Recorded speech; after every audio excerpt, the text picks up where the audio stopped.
Bonjour à toutes et à tous. Suite à différentes demandes sur le logiciel PowerPoint, j'ai décidé de faire une petite vidéo là explicative concernant ce programme qui est ni plus ni moins un programme développé à côté de Word et Excel, c'est-à-dire par Microsoft. Donc ce programme-là, vous allez voir, il y a des choses qui vont déjà vous parler, sûrement, comme vous avez déjà travaillé sur les autres logiciels. Je vais partir vraiment de la base. Je vais essayer de faire trois vidéos.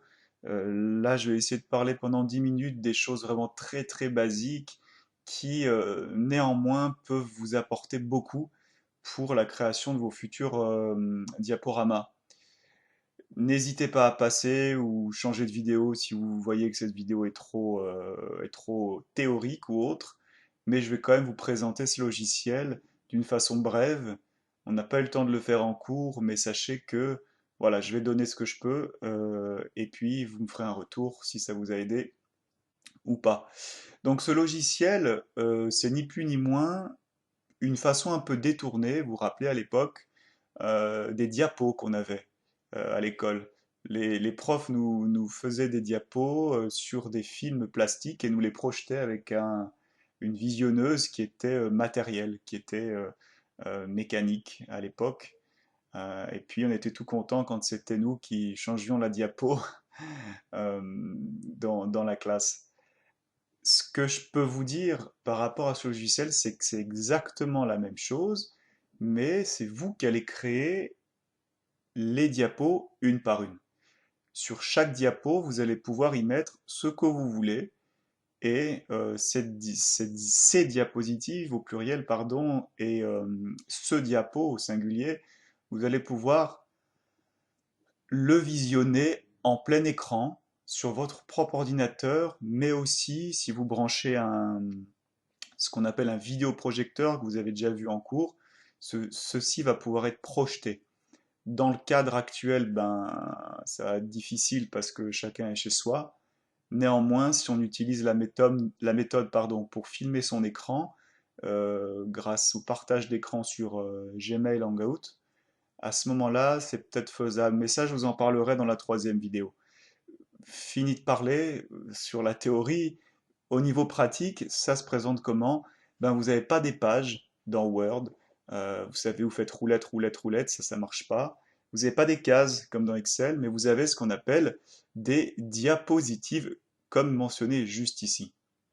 Sur la gauche, ça va être votre plan de travail, et au centre, ça va être la diapositive sur laquelle vous travaillez. À l'origine, moi j'ai PowerPoint 2010. Si vous avez le 2016, ça devrait ressembler, mais peut-être des petites choses qui vont varier, mais c'est rien de grave. Sur cette partie, vous pouvez observer que lui, lorsqu'il vous PowerPoint, quand vous l'ouvrez, il vous affiche déjà cette fenêtre. Il vous propose, lui, de taper un titre et un sous-titre. Oui, ok, mais c'est peut-être pas ce que je veux. Je veux peut-être faire autrement.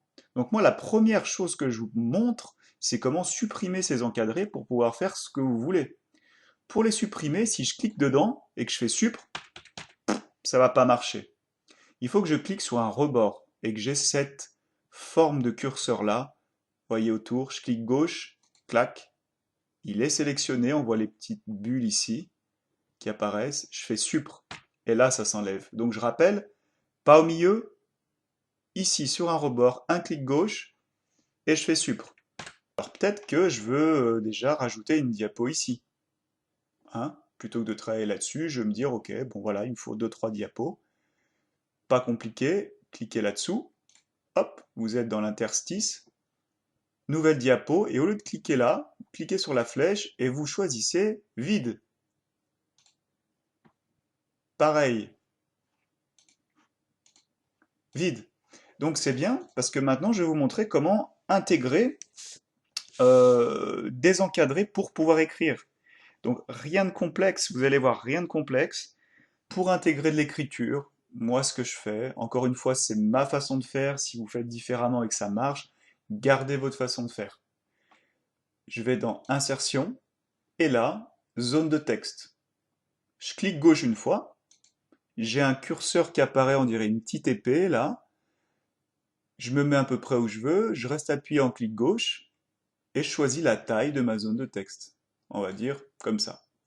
Et là, maintenant, je peux taper ce que je veux. Alors moi, je vais taper, par exemple, mon prénom, voilà. Et je peux déplacer cette zone de texte où je veux. D'accord? Je peux afficher la règle pour voir les centimètres, hein, toujours dans affichage règle, ça ne change pas. Euh, voilà, je peux moduler ce cadre. Là, on voit qu'il y a du blanc qui m'est pas utile, donc je peux le raboter comme ceci. Voilà. Je peux décider d'insérer une autre zone de texte. Voilà, par exemple, en plein milieu, je peux mettre test PowerPoint. Hop, j'ai oublié une lettre. Voilà. Je peux centrer dans cette zone de texte, par exemple, et je peux observer avec le curseur ici, vous voyez, qui va passer devant le 0, que je suis bien au centre de ma page. Ensuite, comme sur Word, je peux mettre du gras, de l'italique, des tailles, etc., etc. L'avantage, comme c'est un logiciel un peu plus créatif, on va dire, vous pouvez cliquer dans Outils de dessin qui s'ouvre une fois que vous avez cliqué là-dedans. Alors, le mieux c'est de sélectionner, pardon, Format. Et là, vous avez des styles d'écriture. Alors, on va choisir, par exemple, allez, celui-ci. On peut choisir le contour, voilà, du texte. On peut choisir le remplissage de la forme du texte. Voilà, là on peut choisir un autre type de remplissage, etc. Mais ça c'est le remplissage du cadre. À gauche et à droite, le remplissage du texte. Donc remplissage forme, remplissage texte. Ça c'est pour, je vous l'agrandis, c'est pour vous montrer des notions très classiques sur la mise en forme. Donc ça, je ne vais pas plus loin parce que vous avez compris, insérer du texte, taper du texte, modifier la taille, etc. C'est la même chose que Word. Ensuite, j'ai été copier une image sur Internet, je vais la coller. Donc je me décide, voilà, pour le test, encore une fois, je ne fais pas de présentation peaufinée. Je clique sur ma deuxième page, on voit qu'elle est en jaune. Je suis bien sur ma deuxième page, donc ici. Je fais clic droit, option de collage, et je colle la photo que je viens de copier sur Internet. Elle se colle, alors parfois vous verrez, elle dépasse carrément du cadre blanc de PowerPoint. Bah, vous la rétrécissez, hein, comme vous savez faire. Et là, ce qui est super, c'est que vous n'avez pas besoin de mettre devant, derrière le texte. Vous pouvez la mettre où vous voulez, comme vous voulez. Voilà. Je peux même la recoller en faisant CTRL V. Donc vous pouvez mettre autant de photos que vous voulez et où vous voulez. Donc c'est assez fun à faire. Et bien entendu, ben, vous avez l'outil image, hein, comme sur Word. Vous pouvez faire un encadré, vous pouvez modifier voilà, tous les effets possibles et imaginables. Les tableaux, c'est pareil, hein. Insérer un tableau dans un diapo ou une forme, c'est exactement la même chose. Je vais peut-être vous montrer plutôt ça sur la deuxième vidéo, comment mettre en place les fonds d'écran, créer les fonds d'écran. Donc à ce jour, nous sommes allés dans Accueil, les diapos, le menu de gauche, le menu central, dans Insertion, zone de texte. Je vous montre, on peut très bien faire une forme, hein.